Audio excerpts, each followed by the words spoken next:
Um, although international giving had been steadily increasing in the United States, it is still approximately around 15% of total philanthropic giving.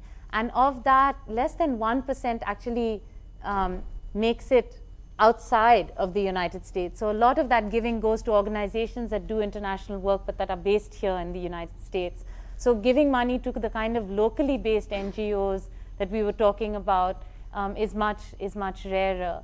I think it's been an interesting question in the history of the Global Fund. On the one hand, I would say there is a notion that you get more bang for your buck if you invest resources outside of the United States, that a dollar goes a very long way in places like Ethiopia or India or Mongolia, and so that in some ways that is an attraction for donors who are thinking about giving internationally. On the other hand, I think you do have this sense that, well, we have so many problems ourselves, and why should we be looking to the rest of the world? I think it's also important to remember how this relates to the degree to which the United States is committed to overseas assistance more broadly than just philanthropy. The United States as a country gives the least percentage of its GDP in overseas aid assistance. And it's interesting, if you ask Americans kind of broadly in sort of a public poll, do you feel we should be supporting developing nations with assistance? They say yes, and we do. And if you ask them, well, what percentage do you think of our budget goes to overseas assistance? They will say anything between 15 to 20%.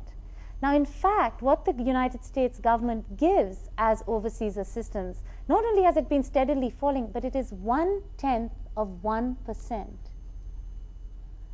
That is the amount of money that this country allocates in international aid assistance. So it's a tiny fraction of what,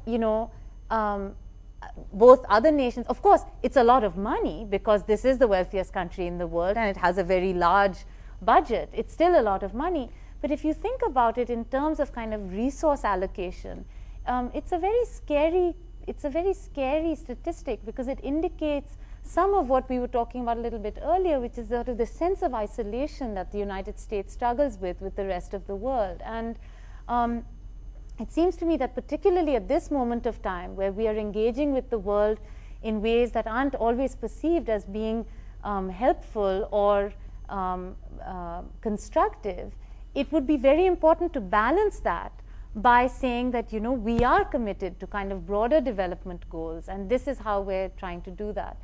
So from our perspective, I think the way in which we try to deal with that is to talk about the world as one community, and to really talk about the fact that, you cannot ignore the context of poverty in Mexico when it leads to the kind of migration that causes the kinds of issues in inner cities in many different parts of this country, in low-income communities of migrants and migrant workers. You can't ignore the struggle around sex trafficking and what is happening with women being trafficked across borders, both for domestic labor, but also to end up being used in brothels. So that has been the approach we have taken. It is still definitely a struggle. I don't think it's there's no easy answer to that, and I think we try very hard in audiences like this to kind of talk about this as something that's not an either-or. You should be giving to your local community, and you should also be thinking about the fact that you belong to a larger community, which is the community of the world.